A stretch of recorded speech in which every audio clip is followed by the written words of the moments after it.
उत्तर प्रदेश के एक छोटे और शांत गांव रामपुर में चारों तरफ हरियाली थी, लेकिन यहाँ के लोगों का जीवन उतना ही संघर्षपूर्ण था। इसी गांव के एक छोर पर मिट्टी की दीवारों और फूस की छत वाले छोटे से घर में रामू रहता था। रामू स्वभाव से सीधा, ईमानदार और मेहनती इंसान था। वो पुश्तैनी किसान था और उसे खेती के अलावा दुनिया का कोई दूसरा काम नहीं आता था। अपनी पत्नी राधा और 7 साल के बेटे भोला के साथ वो अपनी छोटी सी जमीन पर खेती करके बमुश्किल गुजर बसर करता था। हे भगवान, अब मैं क्या करूं? खेत की मिट्टी सूखी पड़ी है और साहूकार का कर्ज सिर पर चढ़ता जा रहा है। घर में दाने दाने की किल्लत हो गई है। राजू की स्कूल की फीस भी नहीं दे पाया हूँ। आप हिम्मत मत हारिए, कोई ना कोई रास्ता जरूर निकलेगा। जब तक हमारे हाथ पैर सलामत हैं, हम भूखे नहीं मरेंगे। कुछ और काम ढूंढना पड़ेगा। मुझे खेती के अलावा कुछ आता ही नहीं है राधा। मैं शहर जाकर मजदूरी करने की सोच रहा हूँ, वहाँ शायद कुछ काम मिल जाए। पिताजी, क्या हमें अपना गांव छोड़कर जाना पड़ेगा? मुझे अपने दोस्तों के साथ यहीं रहना है। नहीं बेटा, मैं तुम्हें छोड़कर कहीं नहीं जाना चाहता, लेकिन अगर यहाँ कोई काम नहीं मिला तो मजबूरी में जाना ही पड़ेगा। रामू बहुत हताश था। वो गांव की चौपाल पर जाकर बैठ गया, जहां उसका दोस्त हरी मिला। हरी गांव का एक समझदार युवक था, जो हमेशा दूसरों की मदद के लिए तैयार रहता था। रामू भाई, इतने उदास क्यों बैठे हो? चेहरे पर 12 क्यों बजे हैं? क्या बताऊं हरी भाई, इस साल सूखे ने सब कुछ छीन लिया। खेत खाली पड़े हैं और मुखिया जी रोज कर्ज वापस करने की धमकी दे रहे हैं। समझ नहीं आ रहा कि परिवार का पेट कैसे पालूं। रामू, रोने से कुछ नहीं होगा, तुम्हें कुछ नया सोचना होगा। आजकल हाईवे पर जो नया बाईपास बना है, वहां गाड़ियों का आना जाना बहुत बढ़ गया है। क्यों ना तुम वहां कोई छोटा मोटा काम शुरू करो? मैं क्या काम करूंगा हरी? मुझे तो सिर्फ हल चलाना आता है, दुकानदारी का द भी नहीं पता। अरे भाई, तुम्हारी पत्नी राधा भाभी के हाथ का खाना तो पूरे गांव में मशहूर है, विशेषकर उनके हाथ का बना मटन करी, बकरे का मांस, जो एक बार खाता है उंगलियां चाटता रह जाता है। क्यों ना तुम हाईवे के किनारे एक छोटा सा मटन ढाबा खोलो? मटन ढाबा? नहीं नहीं हरी, ये मेरे बस की बात नहीं है। इसके लिए पैसे चाहिए, बर्तन चाहिए, और सबसे बड़ी बात, मुझे इस काम का कोई अनुभव नहीं है। मैंने कभी किसी ढाबे पर पानी तक नहीं पिलाया। मैं खुद का ढाबा कैसे चलाऊंगा? अनुभव काम करने से आता है रामू। शुरुआत छोटे से करो। मेरे पास कुछ बांस और तिरपाल पड़े हैं, हम दोनों मिलकर एक झोपड़ी नुमा ढाबा तैयार कर लेंगे। बर्तनों का इंतजाम भाभी घर से कर लेंगी, तुम बस हिम्मत करो। हरी की बातों ने रामू के मन में एक नई उम्मीद जगाई। उसने घर जाकर राधा से इस बारे में बात की। हरी भाई बिल्कुल सही कह रहे हैं। हमारे पास खोने के लिए कुछ नहीं है, लेकिन पाने के लिए पूरा जहान है। मैं मसालों को खुद ओखली में पीस कर तैयार करूंगी। हम असली चूल्हे की आंच पर मिट्टी के बर्तनों में मटन बनाएंगे। इसका स्वाद लोगों को जरूर पसंद आएगा। ठीक है राधा, अगर तुम्हारी यही इच्छा है तो हम यही करेंगे। मैं कल ही मंगत राम कसाई से बात करता हूँ कि वो हमें रोज ताजा मटन दे सके। अगले दिन रामू गांव के कसाई मंगत राम की दुकान पर गया। मंगत राम एक लालची और कड़क स्वभाव का इंसान था। अरे रामू, तुम और मटन खरीदने आए हो? तुम्हारे पास तो खुद के खाने के पैसे नहीं हैं, मटन के पैसे कहां से लाओगे? मंगत भाई, मैं एक छोटा सा ढाबा शुरू कर रहा हूँ। मुझे रोज सुबह 5 किलो ताजा मटन चाहिए। शुरुआत में मुझे थोड़ा उधार दे दो, जैसे ही कमाई होगी मैं पाई पाई चुका दूंगा। उधार? इस धंधे में उधार की कोई जगह नहीं है रामू। अगर पैसे हैं तो माल मिलेगा, वरना आगे बढ़ो। मुझे अपना नुकसान नहीं कराना। रामू निराश होने ही वाला था कि तभी हरी वहां आ गया। उसने मंगत राम को समझाया। मंगत भाई, रामू तुम्हारा पुराना पड़ोसी है। तुम जानते हो वो कितना ईमानदार है। तुम इसे सिर्फ 3 दिन का समय दो। अगर 3 दिन में ये पैसे ना चुकाए तो इसके हिस्से की रकम मैं अपनी जेब से दूंगा। चलो ठीक है हरी, अगर तुम गारंटी ले रहे हो तो मैं इसे 3 दिन के लिए उधार मटन दे दूंगा, लेकिन याद रखना, चौथे दिन मुझे पूरा पैसा नकद चाहिए। धन्यवाद मंगत भाई, धन्यवाद हरी। मैं तुम्हारा ये एहसान कभी नहीं भूलूंगा। रामू, राधा और हरी ने मिलकर दिन रात एक कर दिया। हाईवे के किनारे बांस और तिरपाल से एक सुंदर सा ढाबा तैयार किया गया। ढाबे का नाम रखा गया रामू का शुद्ध देहाती मटन ढाबा। चूल्हा मिट्टी का था और मटन पकाने के लिए मिट्टी की हांडियों का इंतजाम किया गया था। रामू जी, सब तैयारी हो गई है। मैंने खड़े मसालों को पीसकर खास मसाला तैयार किया है। अब बस ग्राहकों का इंतजार है। मुझे बहुत डर लग रहा है राधा। अगर कोई नहीं आया तो मंगतराम के पैसे कैसे चुकाएंगे? पिताजी, आप डरिए मत। माँ का खाना बहुत स्वादिष्ट होता है। जो भी आएगा वो बार बार आएगा। पहले दिन दोपहर तक कोई ग्राहक नहीं आया। रामू सड़क की तरफ टकटकी लगाए बैठा रहा। तभी दोपहर के 2 बजे एक बड़ी सी गाड़ी ढाबे के सामने आकर रुकी। उसमें से पुलिस की वर्दी में एक रौबदार व्यक्ति उतरा। वो इलाके के नए पुलिस इंस्पेक्टर तिवारी जी थे। अरे भाई, यहाँ खाने में क्या मिलेगा? बहुत तेज भूख लगी है और शहर अभी बहुत दूर है।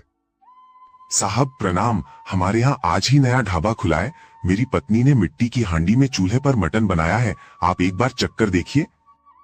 मिट्टी की हांडी का मटन? सुनने में तो अच्छा लग रहा है।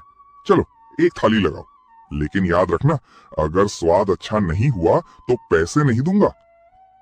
जी साहब, आप बैठिए। राधा ने गर्मा गर्म बाजरे की रोटी और मिट्टी की हांडी से निकालकर तरीदार मटन की कटोरी तिवारी जी के सामने परोसी। मटन की खुशबू पूरे ढाबे में फैल गई थी। तिवारी जी ने पहला निवाला तोड़ा और मुंह में डाला। उनके चेहरे के भाव बदल गए। अरे वाह, अद्भुत! ऐसा स्वाद मैंने आज तक किसी बड़े से बड़े होटल में भी नहीं चखा। मसालों का ये संतुलन और मटन का इतना मुलायम होना सच में कमाल है। रामू, तुम्हारी पत्नी के हाथों में तो जादू है। बहुत बहुत धन्यवाद साहब। आपकी तारीफ हमारे लिए बहुत मायने रखती है। मैं तो पेट भरकर खाऊंगा ही, और अपने थाने के सभी जवानों को भी यहीं लेकर आऊंगा। ये लो, अपनी थाली के पैसे और कुछ इनाम भी रखो। पहले ही ग्राहक से मिली सराहना और पैसे देखकर रामू की आंखों में आंसू आ गए। इंस्पेक्टर तिवारी के जाने के बाद कुछ ट्रक ड्राइवर भी वहां रुके। धीरे धीरे बात फैलने लगी कि बाईपास पर एक नया ढाबा खुला है जहां गजब का हांडी मटन मिलता है। देखा आपने, मैंने कहा था ना, हमारी मेहनत बेकार नहीं जाएगी। आज पहले ही दिन हमारी अच्छी कमाई हुई है। हाँ राधा, ये सब तुम्हारी मेहनत और हरि के विश्वास की वजह से हुआ है। अब मैं कल सुबह ही मंगतराम का सारा कर्ज चुका दूंगा। अगले 2 हफ्तों में रामू का ढाबा पूरे इलाके में मशहूर हो गया। दूर दूर से लोग सिर्फ राधा के हाथ का मटन खाने आने लगे। रामू अब सुबह से शाम तक व्यस्त रहने लगा। वो खुद ग्राहकों की सेवा करता, राजू पानी पिलाता और राधा रसोई संभालती। लेकिन रामू की ये सफलता गांव के मुखिया जी को हजम नहीं हो रही थी। मुखिया जी का अपना एक बड़ा ढाबा था जो रामू के कारण अब खाली रहने लगा था। ये रामू कल का भिखारी आज हमारे धंधे को चौपट कर रहा है। लोग मेरे आलीशान ढाबे को छोड़कर उसके उस तिरपाल वाले झोपड़े में मटन खाने जा रहे हैं। मुझे कुछ करना होगा। मंगतराम, इधर आओ। जी मुखिया जी, हुक्म कीजिए। तुम रामू को मटन देना बंद कर दो। जब उसे माल ही नहीं मिलेगा तो ढाबा अपने आप बंद हो जाएगा। मुखिया जी, वो अब मुझे हर रोज नकद पैसे देता है और अब तो वो ज्यादा माल खरीदता है। मैं अपना धंधा कैसे बंद कर दूं? अगर तुमने उसे मटन दिया तो मैं तुम्हारी दुकान अपनी जमीन से खाली करवा दूंगा। याद रखना, इस गांव में रहना है तो मेरी बात माननी होगी। जी मुखिया जी, मैं समझ गया। मैं कल से उसे मटन नहीं दूंगा। अगले दिन जब रामू हमेशा की तरह मंगतराम की दुकान पर गया तो मंगत ने उसे मटन देने से साफ मना कर दिया। मंगत भाई, ये तुम क्या कह रहे हो? आज इतवार है, ढाबे पर बहुत भीड़ होने वाली है। अगर मटन नहीं मिला तो ग्राहक वापस चले जाएंगे। मैं कुछ नहीं कर सकता रामू, ऊपर से दबाव है। मैं तुम्हें अब मटन नहीं बेच सकता। तुम कहीं और से देख लो। लेकिन पूरे गांव में तुम्हारे अलावा कोई बड़ी दुकान नहीं है। मैं इतनी जल्दी कहां जाऊंगा? प्लीज ऐसा मत करो। कह दिया ना रामू, जाओ यहाँ से। अपना समय बर्बाद मत करो। रामू रोता हुआ अपने ढाबे पर वापस आया। उसने सारी बात राधा और हरि को बताई। ये जरूर मुखिया जी की चाल है। वो तुम्हारा बढ़ता हुआ काम देख नहीं पा रहे, लेकिन हम हार नहीं मानेंगे। रामू, तुम मेरे साथ बगल के गांव चलो। वहां मेरा एक दोस्त है जो बकरियों का व्यापार करता है। हम सीधे वहीं से ताजा माल लाएंगे, और वो भी मंगत से सस्ते दाम पर। क्या सच में ऐसा हो सकता है? हाँ भाई, चलो जल्दी करो, समय कम है। हरि और रामू बगल के गांव गए और वहां से सीधे बकरे खरीद कर ले आए। राधा ने तुरंत काम शुरू किया और दोपहर तक मटन बनकर तैयार हो गया। मुखिया जी को लगा था कि आज रामू का ढाबा बंद रहेगा, इसलिए वो खुद देखने के लिए हाईवे पर आए। लेकिन वहां का नजारा देखकर उनके पैरों तले जमीन खिसक गई। रामू के ढाबे पर पहले से भी ज्यादा भीड़ थी। ये कैसे हो सकता है? मंगत ने इसे मटन नहीं दिया, फिर भी इसका ढाबा चल रहा है। मुझे खुद कुछ करना पड़ेगा। मुखिया जी अपने कुछ गुंडों के साथ रामू के ढाबे के अंदर घुस गए। उन्होंने वहां बैठे ग्राहकों को डराना शुरू कर दिया। सब के सब बाहर निकलो यहाँ से। ये ढाबा अवैध जमीन पर बना है। रामू, तुमने बिना मेरी इजाजत के यहाँ दुकान कैसे खोली? खाली करो इसे अभी के अभी, वरना सब तोड़ फोड़ दूंगा। मुखिया जी, ये सरकारी जमीन है और मैंने इसके लिए पंचायत से अस्थायी अनुमति ली है। आप ऐसा नहीं कर सकते। मैंने आपका सारा पुराना कर्ज भी तो ब्याज समेत चुका दिया है। अब आप मुझसे क्या चाहते हैं? हाँ मुखिया जी, रामू बिल्कुल सही कह रहा है। ये जमीन आपकी नहीं है, इसलिए बेहतर यही है कि आप ये जबरदस्ती ना करें। मुझे तुम्हारी बकवास नहीं सुननी। गुंडो, उठाओ इसके बर्तन और फेंक दो सड़क पर। आज के बाद ये ढाबा यहाँ नहीं दिखना चाहिए। मुखिया के गुंडे जैसे ही हांडी की तरफ बढ़े, राधा उनके सामने खड़ी हो गई। खबरदार, जो किसी ने मेरे चूल्हे को हाथ भी लगाया, ये हमारे पेट का सवाल है। हम अपनी मेहनत की कमाई खा रहे हैं, किसी की भीख नहीं। अच्छा, तो अब औरतें भी हमसे जुबान लड़ाएंगी। फेंको इसका सारा सामान बाहर। तभी अचानक वहां एक पुलिस की गाड़ी आकर रुकी। गाड़ी से इंस्पेक्टर तिवारी जी उतरे। रुक जाओ, ये क्या तमाशा चल रहा है यहाँ? मुखिया जी, आप कानून को अपने हाथ में लेने की कोशिश कैसे कर रहे हैं? अरे इंस्पेक्टर साहब, आप देखिए ना, ये रामू यहाँ अवैध कब्जा करके ढाबा चला रहा है। मैं तो बस इसे हटा रहा था। अवैध कब्जा? मुखिया जी, मुझे बेवकूफ मत बनाइए। इस बाईपास की सुरक्षा और देखरेख की जिम्मेदारी हमारी भी है।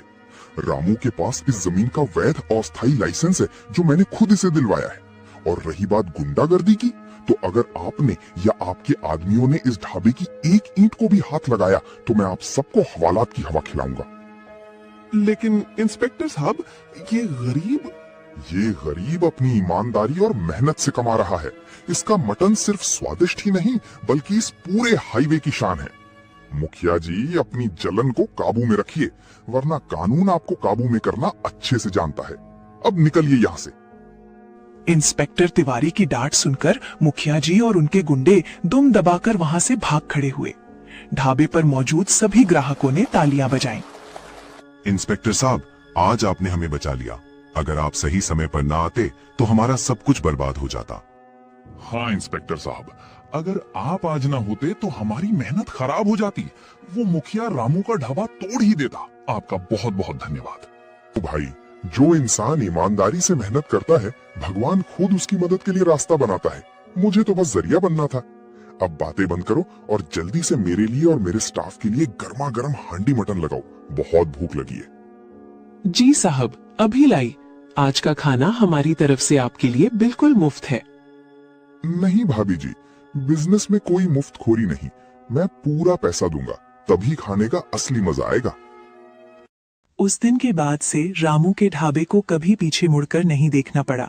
रामू, जो कभी सिर्फ एक गरीब किसान था और जिसे ढाबे के काम का कोई अनुभव नहीं था, आज वो जिले के सबसे मशहूर मटन ढाबे का मालिक बन चुका था। उसने अपनी मेहनत, राधा के बेजोड़ स्वाद, हरी की सच्ची दोस्ती और राजू के सहयोग से अपनी किस्मत खुद लिखी थी। कुछ ही महीनों में रामू ने मिट्टी के ढाबे को एक पक्के और सुंदर रेस्टोरेंट में बदल दिया, जहां आज भी खाना मिट्टी के बर्तनों में और चूल्हे की आंच पर ही बनता है। गांव के लोग अब रामू को एक सफल व्यवसायी के रूप में सम्मान देते हैं और मुखिया जी का अहंकार हमेशा के लिए टूट चुका था। हर रोज ऐसी कहानी देखने के लिए हमारे चैनल को सब्सक्राइब करें, बेल आइकन दबाना ना भूलें। वीडियो अच्छी लगी हो तो वीडियो को लाइक करें, कमेंट करें। मिलते हैं अगली कहानी में।